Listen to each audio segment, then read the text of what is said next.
Pemirsa, pengampunan pajak atau tax amnesty dinilai berhasil bagi sebagian besar kalangan. Namun faktanya, investasi yang ditunggu pemerintah daerah pasca tax amnesty belum sesuai harapan.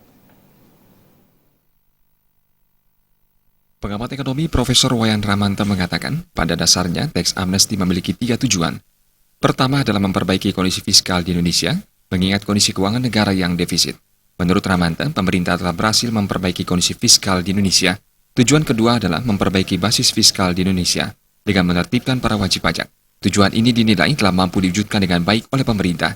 Namun tujuan terakhir, yakni tujuan yang paling penting dan berdampak besar terhadap perekonomian nasional, adalah repatriasi dana yang dimiliki orang Indonesia di luar negeri tidak sepenuhnya mampu dibawa pulang ke Indonesia.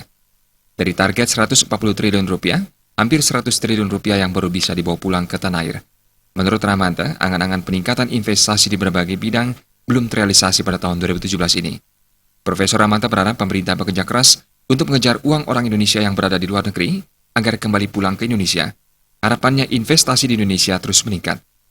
Itu sudah masuk, tetapi yang lebih besar sebetulnya 98%-nya itu diharapkan pulang ke Indonesia untuk selanjutnya diinvestasikan atau diputar di Indonesia.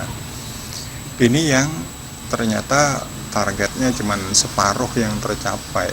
Dengan demikian berarti peningkatan investasi di Indonesia itu berasal dari dana-dana yang semula di luar negeri itu yang tidak tercapai.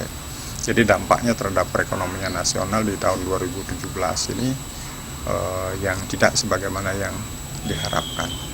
Profesor Ramanta menambahkan tax amnesty telah berjalan memasuki tahap ketiga.